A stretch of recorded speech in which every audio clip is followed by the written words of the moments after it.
If there was one sleeper phone in 2022, it's most likely the one I've been using the last couple of months. The Asus Zenfone 9 received a bit of buzz from the media for supposedly being the last compact option in the phone market. While it is a little smaller than most of the phones nowadays, there's surprisingly a lot more hidden behind this device that doesn't get the recognition it actually deserves. I'm Alex, and you are now entering the Sypnotix. What do you get when you add more flavor? I'm coming to the palate of life. I say ya, no more fighting. Everyone's hyping. Kick it to the mix, cause they all fighting. When you're alive, you never really ever die. No laws, no kings, no need to testify. For starters, the Zenfone 9 is as unique as it gets in modern smartphone design. Asus went with this cyberpunky look for the shell of the phone. I have the starry blue version, and I think it looks absolutely awesome. There's a very industrial vibe surrounding the Zenfone 9 thanks to the font and symbols placed as accents around the oversized camera sensors on the rear panel. I normally don't like seeing camera specs plastered on the body like this, but Asus makes this look clean and incorporates it well as part of this design. That uniqueness carries over to the build materials meshed together to form what is known as the Zenfone 9. A smooth aluminum frame holds together the phone's plastic back and Gorilla Glass thickness front. Instead of playing it safe with a generic plastic molding, Asus threw on a coarse texture that reminds me of the sandstone feeling on the OnePlus One. When you can recognize a phone just by the sense of touch, there's some uniqueness behind it. I do love how the phone feels in my hand. That's somewhat different than how it feels to hold, though. Let me try and explain this. The Zenfone 9 is just about the same size as the original Google Pixel. I use this 6-plus-year-old phone as an example because, to me, this was kind of like the last compact form factor I enjoyed using. Strictly speaking, the Sony Xperia XZ2 Compact was the last small phone widely available on Android. But I had mixed feelings about that device when it came to how it felt in my hand. So when I compare it to the last small phone I liked in my hand, which was the Pixel, the Zenfone 9 immediately reveals to me why I still don't find this phone to fit well around my fingers. It's noticeably thicker. Asus does get bonus points for keeping the 3.5mm headphone jack on the top of the frame. I haven't touched that jack at all during my review period, other than just to test it out, but I still receive comments from viewers passionately clinging to their wired headsets on their smartphones. The volume rockers feel nice and clicky. There is a satisfying sound upon input. The same goes for the power button embedded with a fingerprint scanner on the side of the frame. Speaking of the Xperia Compacts, this is the same kind of deal here. You can use the scanner by swiping it up with your thumb to bring down the quick settings when you swipe down on Android.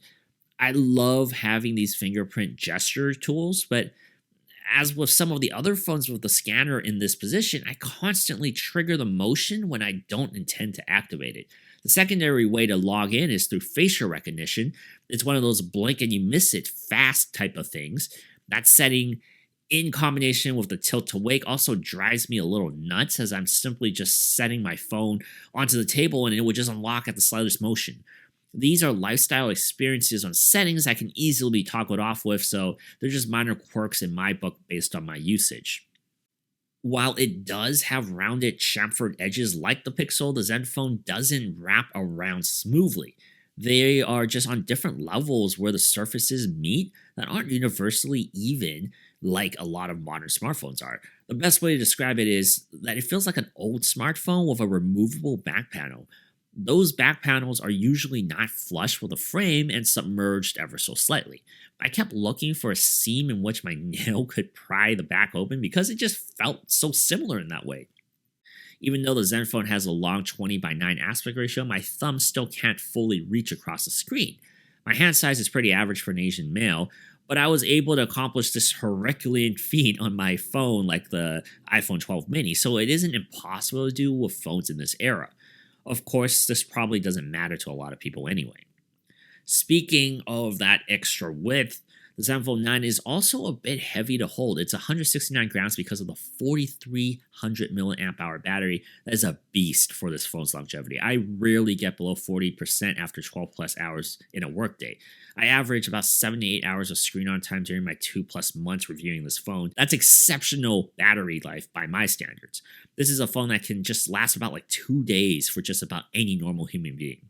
This kind of compensates for the lack of wireless Qi charging, which is something I really miss when switching to a phone like this. It's a way of life now, and every phone, regardless of price point, should have it in this day and age, like really.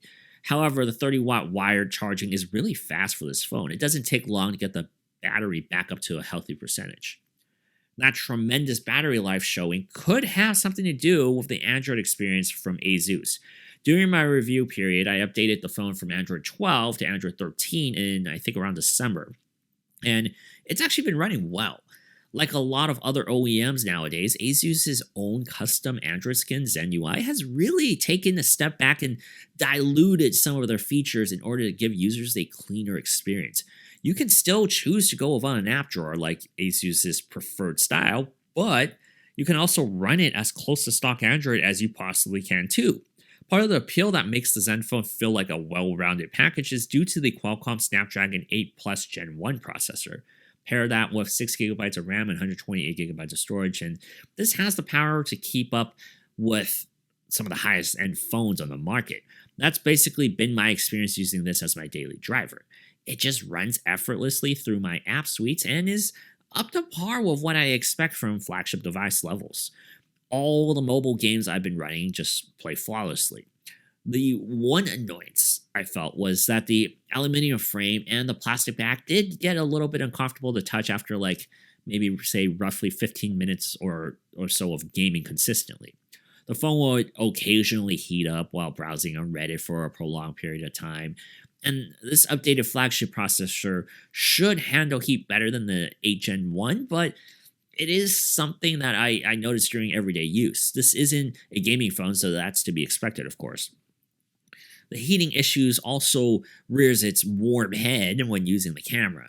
We have two sensors here. The first is a 50 megapixel f1.9 wide with a 12 megapixel f2.2 ultra wide accompanying it. The Zenfone 9 also joins a select group of devices that can record at 8K at 24 frames per second. I personally don't see why we need that high of a resolution in our current digital landscape, but it is a cool spec to tell your friends about. In terms of the actual photo quality, to be blunt, the Zenfone 9 is average at best. Aside from a few freeze-ups when opening the camera app, the software is manageable and easy to use. My biggest gripe with the camera results is with the contrast and the shadows that it pick up. It's quite uneven on both of those traits. I'm okay with a little bit of range, but many photos just look off to me. Depending on the mood of the sensor per day, the way the Zenfone picks up exposure also varies drastically. You can be standing in one spot and have 5 pictures taken through auto mode look completely different. There's also a lack of sharpness, especially around the shadows of objects. It gives off this low resolution smudgy appearance that just doesn't cut it for me on a phone that has, a flagship processor in it.